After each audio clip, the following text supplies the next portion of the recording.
नमो अरिहंताणं नमो सिद्धाणं नमो आयरीयाणं नमो वज्रायाणं नमो लोय सबसाहूनम्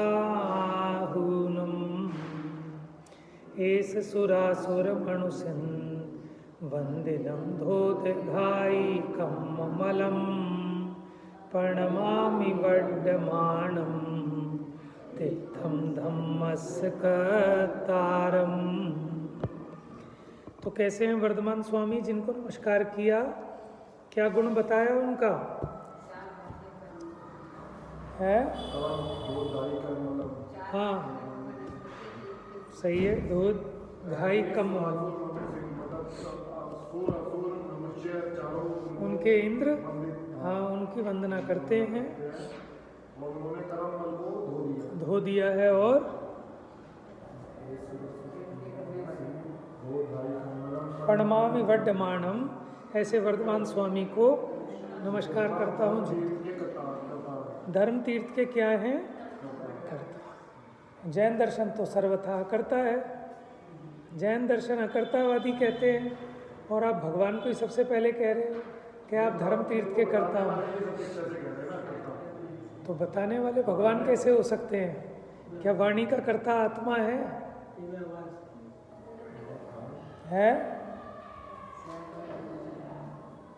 इसीलिए अपने यहाँ अनेकांत है कि आप सर्वथा नहीं कह सकते कि सर्वथा अकर्ता है। समझ में आया ना?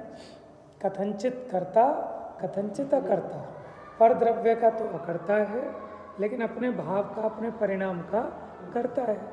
तो अब आपका प्रश्न ये खड़ा होगा, तो क्या भगवान की जो वाणी खिरती है, छदमस्त तो अपने भाव करता है बोलने के, भगवान तो भाव भी नहीं करते। क्यों? उनकी दिव्य ध्वनि तो खिरती है, भवि भागन वच जोगे वशाय, लेकिन उनका जो वचन योग उसमें निमित्त है। भले ही उनकी इच्छा नहीं है, लेकिन चूंकि उनका वचन योग निमित्त है, इसलिए उपचार से ऐसे ही कहने में आता है कि भगवान की वाणी। क्योंकि अगर भगवान की वाणी नहीं हो तो फिर प्रामाणिकता खंडित हो जाएगी उसकी। हालांकि देखो, दोनों गुण अलग अलग हैं। सर्वज्ञता चेतन का गुण है, और जो वाणी खिर रही है वो पौद्गल की दशा है। लेकिन फिर भी ऐसे ही निमित्त नैमित्तिक संबंध है कि जो सर्वज्ञ परमात्मा है, जिनको सर्वज्ञता है, उनके जो वचन योग है वो सत्य और अनुभय, सत्य और अनुभय वचन योग है। इसलिए उसमें प्रामाणिकता है। न सत्य न असत्य, ऐसा अनुभय। ठीक है, उभय का अपोजिट अनुभय। उभय मैंने दोनों रूप, और अनुभय मैंने दोनों रूप नहीं। तो उसमें आमंत्रणी आदि भाषा वो अनुभव भाषा कहलाती है। हे, अरे, इस प्रकार के कथन ये अनुभव वाले हैं। चलिए, मैं तो बस आपका ध्यान इस तरफ आकर्षित करना चाह रहा था कि देखो, आचार्य देव इन चीज़ों का परहेज नहीं कर रहे। वो जहाँ उपचार है, निश्चय है, सब है, लेकिन हम रिजिड होके बैठ जाते हैं। अब अगर कोई कह दे कि साहब इसने किया, भगवान ने किया, तो हमें लगने लगता है कि बिल्कुल ही मिथ्या दृष्टि हो गया। कि भैया, कथन में उसका निरूपण अनेक प्रकार से हो सकता है, लेकिन उसकी यथा योग्य अपेक्षा को समझना चाहिए। चलिए, अब अपनी बात चल रही है, हमने कल 227 से 227 ही हुई थी ना कल।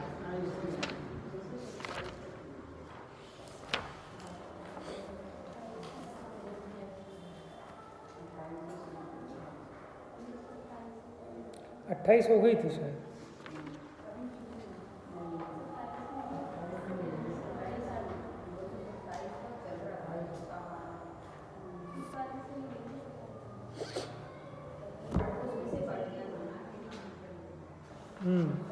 आइए, अब मूल ग्रंथ से चलेंगे अपना, है ना।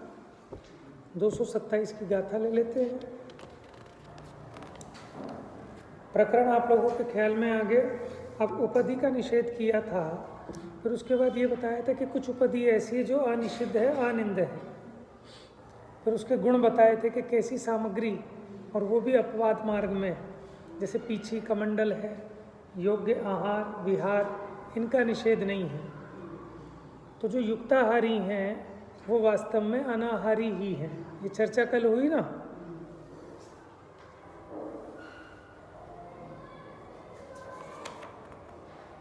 गाथा 227 पेज नंबर 417 मूल ग्रंथ में।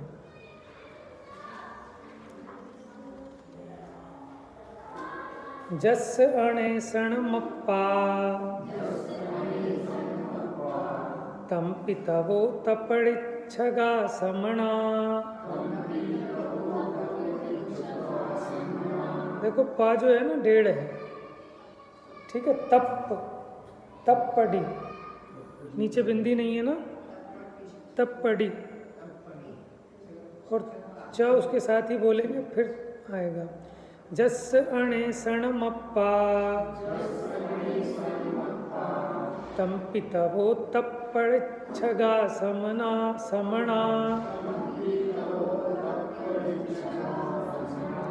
अन्नम भिक्खमणे सण मदते समणा अनाहारा।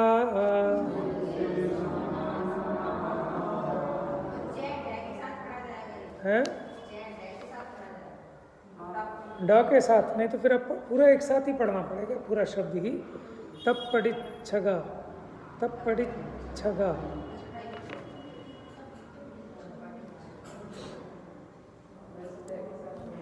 हिंदी पद्यानुवाद इसमें तो गुजराती वाला है।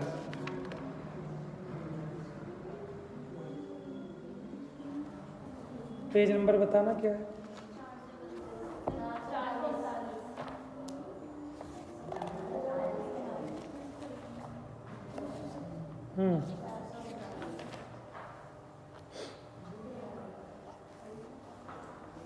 अरे भिक्षा मुनिवरों की ऐषणा से रहित हो, वे यति गण ही कहे जाते हैं अनाहारी श्रमण। ऐषणा कहते हैं इच्छा को। तो मुनिवरों की जो भिक्षा है, माने उनका जो आहार है, वो ऐषणा से रहित है, इसीलिए वो अनाहारी है। ठीक है, क्योंकि उनको भोजन की इच्छा नहीं है, माने शरीर पोषण की इच्छा नहीं है, इसलिए अनाहारी है। इच्छा तो है, लेकिन अगर इच्छा ना हो तो क्यों अपनी वो भोजन करने के लिए नगर में जाएं। लेकिन फिर कौन सी इच्छा नहीं है? क्या सामान्य व्यक्ति भोजन किस लिए करता है? शरीर को पुष्ट करने के लिए, इंद्रियों को पुष्ट करने के लिए, अपनी रसना इंद्रिय के पोषण के लिए, अपनी इच्छा की पूर्ति के लिए। ठीक है, इस चीज़ के लिए वो नहीं लेते। वो किस लिए लेते हैं? अपने शुद्धोपयोग को माने और वृद्धिंगत करने के लिए, उसकी साधना के हेतु रूप में लेते हैं। इसलिए उन्होंने कहा कि वो आहार करते हुए भी अनाहारी हैं। तो उसके 2 पॉइंट बताएंगे गाथा के, कल पढ़े थे। एक तो वो आत्मा अनाहारी है, आत्मा अनशन स्वभावी है, ऐसा जानते हैं। दूसरा, देह के पोषण के लिए आहार अधिक नहीं करते। अपने जो उनके नियम हैं और अंतराय अधिक हैं, उन दोषों को टालकर, माने कितने निर्वांछक हैं। अगर नहीं तो ये वांछक हो ना, तो ऐसी अटपटी प्रतिज्ञा नहीं ले सकता, ऐसा नियम और ऐसे अंतरायों को पाल नहीं सकता। तो जिसकी आसक्ति नहीं है वही उन अंतरायों का पालन कर सकता है। देखो, अगर आसक्ति तीव्र होगी ना तो उसमें सुलसुली होगी, तो भी अपने मन को क्या समझाएगा? सुलसुली नहीं होगी, ये वो होगा, जीरा होगा, लग रहा होगा ऐसा। समझ में आया ना आसक्ति? और वहाँ उन्हें कदाचित ऐसा भी हो जाए, है तो जीरा, लेकिन अगर उनके मन में भी आ जाए कि कहीं सुलसुली तो नहीं है, तो भी अंतराय कर देते हैं। तो इससे पता लग रहा है कि उनकी कितनी निर्वांछकता है।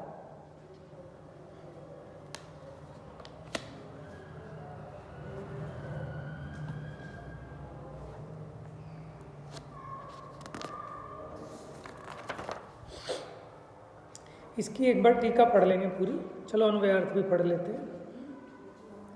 जिनका आत्मा ऐषणा रहित है,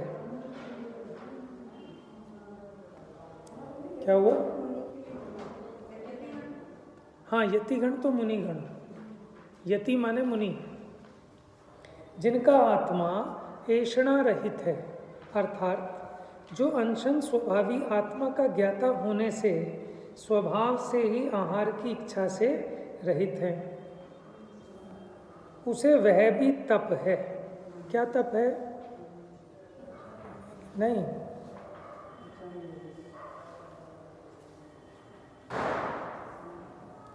माने वो ये कह रहे हैं कि जिसका आत्मा ऐषणा रहित है उसे वह भी तप है, क्योंकि इच्छा निरोधस तपा, इच्छा के निरोध का नाम तप है। अच्छा, तो वो आहार कर रहे हैं तो भी तप है कि तप इसलिए कह रहे हैं कि जितनी इच्छा का निरोध हुआ उतना वो तप है, जितनी वीतरागता का।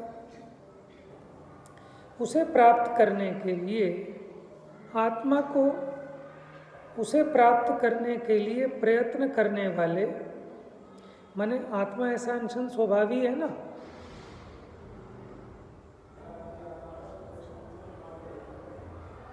उसे प्राप्त करने के लिए प्रयत्न करने वाले श्रमणों के अन्य भिक्षा ऐषणा रहित होती है, इसलिए वे श्रमण अनाहारी। टीका देखो, कुछ पॉइंट है अन्वयार्थ में जो टीका में शायद क्लियर हो। नंबर 1, स्वयं अनशन स्वभाव वाला होने से आत्मा तो खाता नहीं, खा सकता नहीं भोजन को, तो इसलिए आत्मा कैसा है? अनशन स्वभावी है। दूसरा, ऐषणा दोष शून्य भिक्षा वाला होने से, कि जो ऐषणा संबंधी दोष होते हैं ना, अंतराय के, उद्गम के, उत्पादन के, कुछ दातार के आश्रित, कुछ पात्र के आश्रित, कुछ उस सामग्री के आश्रित, इस प्रकार के जितने दोष होते हैं उन दोषों को टालकर भिक्षा वाला होने से युक्ताहारी है, तो वो साक्षात अनाहारी ही हैं।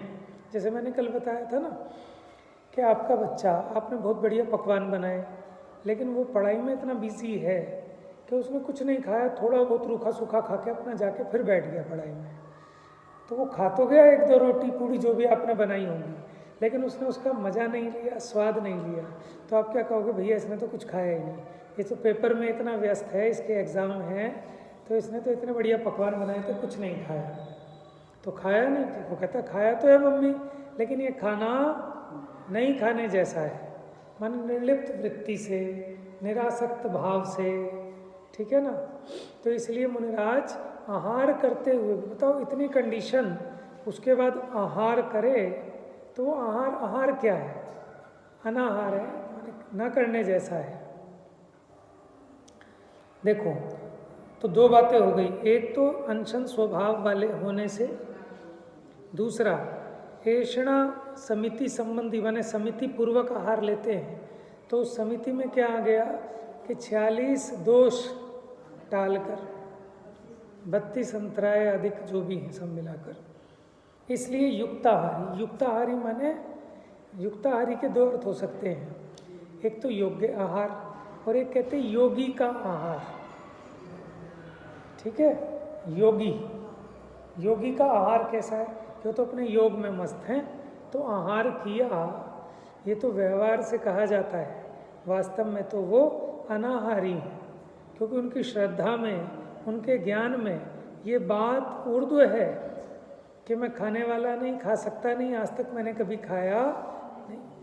लेकिन उस विकल्प की, माने विकल्प आता है, एक मंद विकल्प, और वो विकल्प, वो टाला जाना उनको कठिन दिखता है, क्योंकि भी संयमन कषाय का तीव्र उदय है, तो वो विकल्प टलता ना जानकर आगमोक्त रीति से सिर्फ एक उस विकल्प की पूर्ति के लिए। अब देखो, आदिनाथ स्वामी का वज्र वृषभ नाराज संघनन था,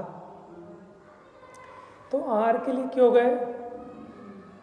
नहीं जाते तो उन्हें कोई आपत्ति आ रही थी, क्यों गए फिर? कुछ लोग कहते हैं नहीं तो फिर दान की परंपरा कैसे चलती, कि ये बात नहीं है, उनको विकल्प था इसलिए गए। समझ में आया? भले ही शरीर को जरूरत ना हो, वज्र वृषभ के आप कहो कि कुछ बिगड़ता थोड़ी, कि वो तो नहीं बिगड़ता, मुझे 5 दिन भी रह लें उपवास, लेकिन अब विकल्प बन गया। लेकिन वो संजुलन कषाय संबंधी ही जानना, तभी तो कितना माने, जैसे कि कमल नाल से हाथी को बांधा, तो बांध दिया ना, लेकिन वो बंधन कैसा है कि जरा सा हाथी हिलेगा तो टूट जाएगा। जैसे आप किसी चोर को पकड़ा आपने, अब उस चोर को आपने बाल से बांध दिया, किससे? बाल से। तो वो कैसा बंधन है? बंधन तो है, लेकिन कैसा है? ना हुए जैसा है। तो ऐसे मुनिराज के संजुलन कषाय का तीव्र उदय, और उसमें वो विकल्प को जीत नहीं पाए, तो भोजन के लिए उठे, ठीक है, पूरी अपनी वो आखड़ी ली, प्रतिज्ञा ली और गए, और नहीं मिला, कोई बात नहीं, विकल्प की पूर्ति हो गई, विकल्प खत्म हो गया, फिर आके अपनी साधना में लग गए। लेकिन विकल्प तो उनको भी हुआ, तब वो उठे, ठीक है ना। लेकिन आप सोचो कि उनके भाव में कितना वैराग्य है। 3 कषाय चौकड़ी का अभाव होने से वो विशेष बंध को करने वाला नहीं है, इसलिए आहार करते हुए भी अनाहारी जैसे कहे। वह इस प्रकार सदा ही समस्त पुद्गल आहार से शून्य ऐसे आत्मा को जानता हुआ समस्त अशन तृष्णा रहित होने से, अशन मैंने होता है भोजन और अनशन मैंने होता है उपवास, भोजन का नहीं होना, तो भोजन की तृष्णा से रहित है, जिसका स्वयं अनशन ही स्वभाव है, वही उनके अनशन नामक तप है। तो अनशन नामक तप किसको कह रहे हैं? श्रद्धा की मुख्यता से बात है। आपका अच्छा साहब भोजन करने जा रहे हैं और आप कह रहे हो अनशन तप है। अनशन तो उसे कहते हैं कि विषय, कषाय और आहार, इनका त्याग, वो अनशन है। तो उन्होंने विषय कषाय का तो किया, लेकिन आहार का त्याग तो नहीं किया, तो फिर अनशन क्यों कह रहे हो? क्या आप उसी अपेक्षा समझना, क्या कि दृष्टि की अपेक्षा, श्रद्धा की अपेक्षा, 3 कषाय चौकड़ी की अपेक्षा, क्योंकि अंतरंग की विशेष बलवत्ता है। ऐसा समझकर जो श्रमण आत्मा को स्वयं अनशन स्वभाव भाते हैं माने जैसा आत्मा का अनशन स्वभाव है उसकी श्रद्धा करते हैं, उसका ज्ञान करते हैं और ऐसे अपने स्वरूप को साक्षात प्रकट करने का पुरुषार्थ करते हैं। और उसकी सिद्धि के लिए, किसकी सिद्धि के लिए? कि आत्मा तो अनशन स्वभावी है, तो ऐसा परिपूर्ण दशा को प्राप्त हो जाए कि आहार का विकल्प भी ना उपजे, उसकी सिद्धि के लिए ऐष्णा दोष शून्य ऐसी अन्य भिक्षा आचरते। अब देखो क्या कह रहे हैं कि काहे के लिए भिक्षा ले रहे हैं? कि भिक्षा लेने का भाव भी समाप्त हो जाए इसलिए, यानी शुद्धोपयोग की सिद्धि के लिए वो आहार अधिक लेते हैं। किस लिए? तो जो बच्चा है जिसके पेपर हैं वो खाना खाता है किस लिए? कि ज़्यादा से ज़्यादा पढ़ सकूं, और अगर खाना छोड़ता है तो किस लिए? कि ज़्यादा से ज़्यादा पढ़ सकूं, उसका ध्येय वो पढ़ाई है। उसी प्रकार मुनिराज का एकमात्र ध्येय शरीर को बलवान करना नहीं, इंद्रियों का पोषण करना नहीं, क्या करना है? शुद्धोपयोग की सिद्धि करना। ऐसी भक्ति करूं प्रभु की, बनूं ना भक्त दोबारा। क्या भक्त भी इसलिए भक्ति कर रहा है कि दोबारा भक्ति न करनी पड़े। आहार करते हुए भी ये भावना है कि मैं ऐसे अनाहारी अपने स्वरूप को प्रकट करूं, पूर्णतया प्राप्त करूं, तो इसलिए उन्होंने कह दिया। नहीं तो कोई कहे कि भोजन करने से अनशन स्वभाव की सिद्धि कैसे होगी? कि अशन करने से अनशन स्वभाव की सिद्धि होगी, कि ऐसे नहीं। देखो ये जो देह का संयोग है इस भूमिका में, तो अभी ये भोजन के साथ इसका निमित्त नैमित्तिक संबंध है। इस शरीर को अगर उचित, इसका जो क्या कहते हैं उसको, जैसे मशीन को चलने के लिए तेल की आवश्यकता है ना, बैलगाड़ी के पहिए में ग्रीस लगाते हैं कि बस इतना ही लगाना कि बहे भी नहीं और वो पहिया आराम से चलता है। तो ऐसे ये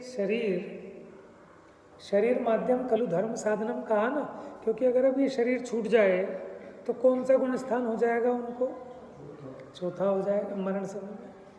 ठीक है, तो नुकसान हो गया ना। और देवगति में जाएंगे तो वहाँ चौथे गुण स्थान से आगे नहीं बढ़ पाएंगे। यहाँ 3 कषाय चौकड़ी के अभाव पूर्वक वीतरागता का सुख था, अब वहाँ सिर्फ 1 कषाय चौकड़ी के अभाव वाला सुख रह जाएगा।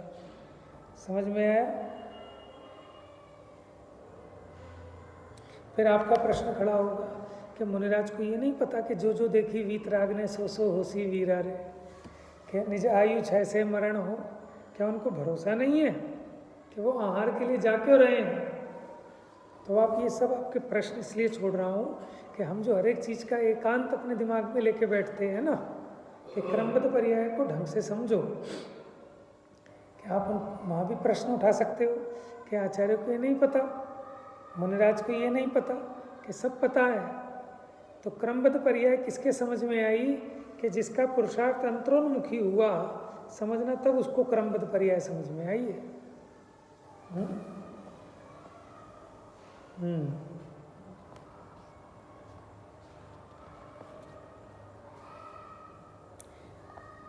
तो उसकी सिद्धि के लिए, माने अंशन स्वभावी आत्मा की सिद्धि के लिए ऐषणा दोष शून्य ऐसी अन्य भिक्षा आचरते हैं।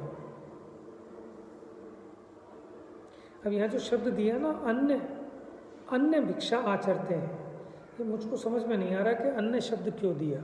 और ब्रैकेट में लिखा, जिन्होंने भी लिखा, कि पर रूप भिक्षा आचरते हैं।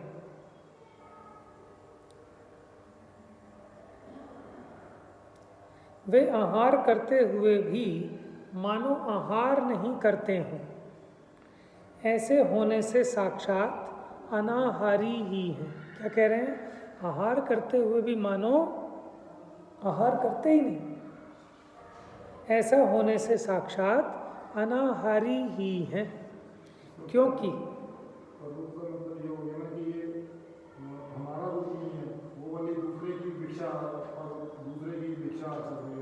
तो भिक्षा तो एक ही प्रकार की होती है। भिक्षा तो होगी ऐसी जो दूसरे से मांग के, दूसरे का मतलब दूसरे के लिए, अपने लिए नहीं ले रहे, दूसरे के लिए ले रहे, शरीर के लिए ले रहे, ओके, ये भी अच्छा है। सही बात है, शरीर के लिए ले रहे हैं। हाँ, ऐसा कह सकते हो आप। हाँ, अच्छा है ना, आप लोगों का पार्टिसिपेशन होना चाहिए। फिर हम उसमें कंक्लूड कर लेंगे। जब अलग अलग 4 बातें आएंगी तो फिर आसान होता है कि हाँ, ये इसका अर्थ हो सकता है। देखो, अपने लिए ले रहे हैं, इसमें भी कोई बुराई नहीं है, क्योंकि अपने शुद्धोपयोग की सिद्धि के लिए ले रहे हैं ना। समझ में आया? वो भी बात ठीक है कि ये जानते हैं कि आत्मा खा नहीं सकता, खाता नहीं, आत्मा में एक कण प्रवेश नहीं करेगा, इसलिए शरीर के लिए ले रहे हैं। हाँ,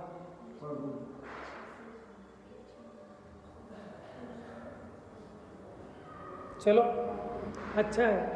देखो, आपके क्वेश्चन बने रहने चाहिए। क्वेश्चन भले ही समझ में नहीं आया, लेकिन नहीं समझ में आया और मान लिया कि समझ में आया, ये बहुत बड़ा नुकसान है। समझ में आया ना, नहीं आया तो ये रहना चाहिए कि नहीं आया है। क्योंकि युक्ताहारी पने के कारण उनके स्वभाव तथा प्रभाव के निमित्त से बंध नहीं होता। देखो, इसको भी कथनचित लेना, बंध तो होता है। हाँ, संजलन कषाय संबंधी होता है बस, जितनी कषाय शेष है, लेकिन ऐसा मोटा बंध नहीं होता जैसे हम और तुम खाने की आसक्ति में कितना कर्म बंध बांधते हैं। क्योंकि युक्ताहारी पने के कारण, तो युक्ताहारी में कितनी सारी बातें बता दी, भेद ज्ञान भी है, ठीक है, और तब बढ़ाने के लिए लेते हैं। संयम में साधक हो ऐसा लेते हैं, किसी को कष्ट पहुंचाकर नहीं लेते, अटपटी प्रतिज्ञाएं लेकर, अंतरायों को टालकर, रूखा सूखा जैसा, ठीक है ना, मिल जाता है अपने अनुकूल। युक्ताहारी पने के कारण उनके स्वभाव तथा परभाव के निमित्त से बंध नहीं होता।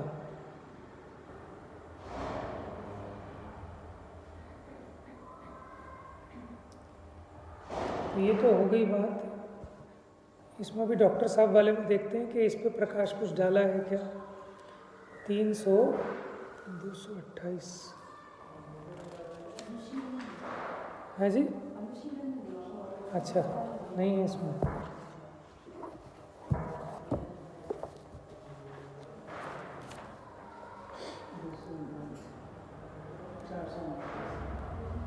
नहीं, मेरे पास है दूसरा।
चलो, इस प्रकार जैसे युक्ताहारी साक्षात अनाहारी ही हैं ऐसा कहा गया है, उसी प्रकार अभी तो आहार की बात कही थी, विहार की बात कहेंगे। इसी तरह जैसे विहार करते हैं लेकिन विहार करते हुए भी अविहारी है, स्वयं अविहार स्वभाव वाला होने से और समिति शुद्ध यानी इर्य समिति से विहार वाला होने से युक्त विहारी साक्षात अविहारी ही हैं ऐसा अनुक्त होने पर भी यहाँ समझ लेना।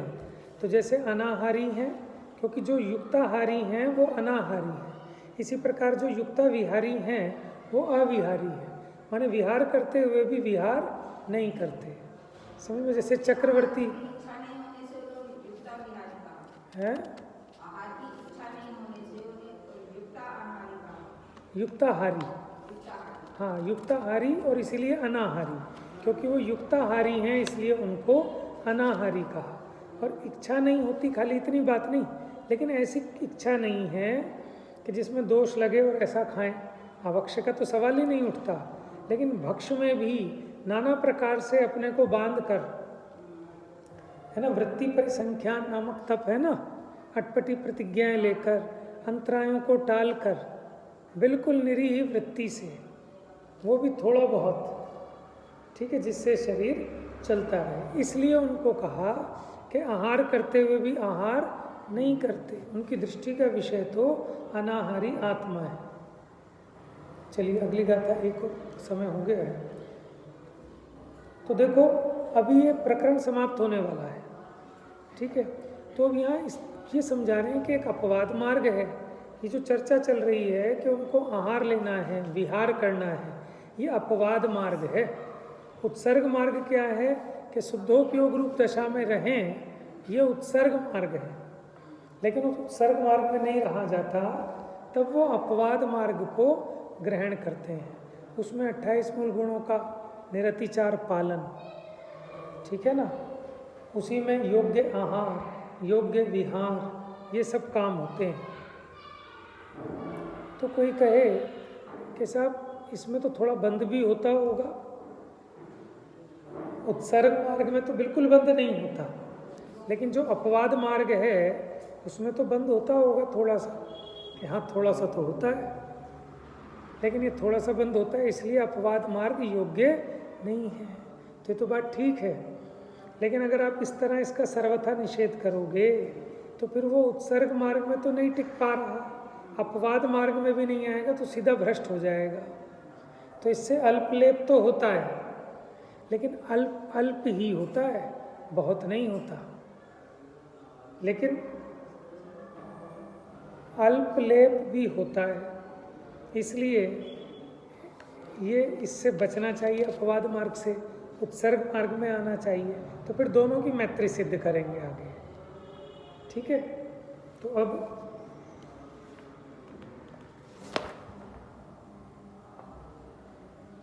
हाँ देखो, ये जो युक्ता युक्ता शब्द दे रहे हैं ना, युक्त का मतलब होता है युंज धातु से बना है, यानी जुड़ना, किसी चीज से जुड़ना, युक्त होना। 5 मिनट में पढ़ते हैं बस ये। तो श्रवण के युक्ताहारीपना कैसे सिद्ध होता है? आप जो इनको युक्ताहारी कह रहे हो वो कैसे कह रहे हो? देखो गाथा वाथा कल पढ़ेंगे, सिर्फ अन्वय ताकि आपके एक बार आ जाए।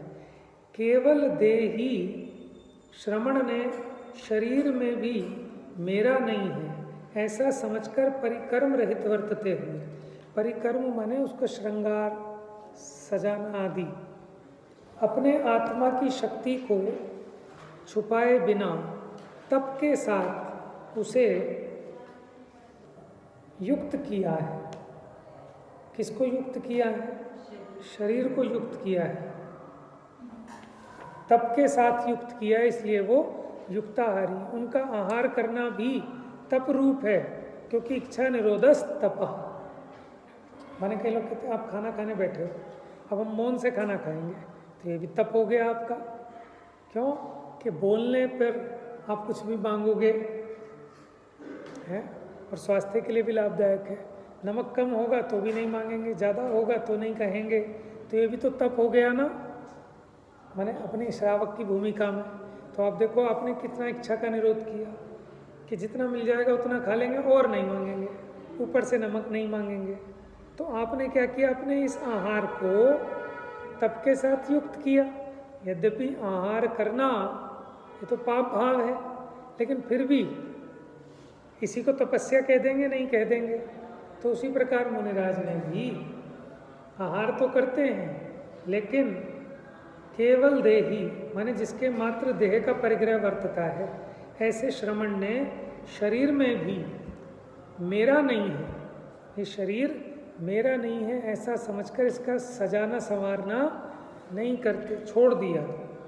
अपने आत्मा की शक्ति को छिपाए बिना तप के साथ इस शरीर को जोड़ दिया, इसलिए युक्ताहारी युक्ताविहारी है। बाकी चर्चा कल करेंगे, ठीक है? हाँ हाँ, ये सब युक्ताहारी जो आपने पढ़ा ना, इनके मुनिराज का आहार कैसा होता है, तो सारे पॉइंट आएंगे इस गाथा में कि युक्ताहारी क्यों है, इसमें भी है। और हाँ,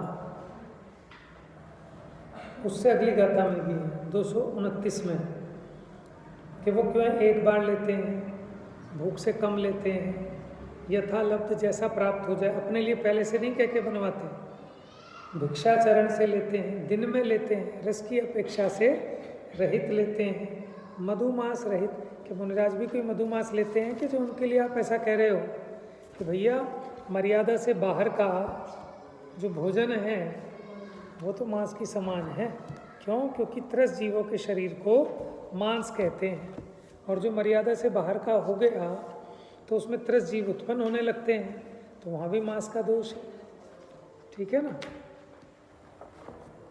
जा वाणी के ज्ञान से सूझे लोकालो, सो वाणी मस्तक नमो सदा देते हूँ।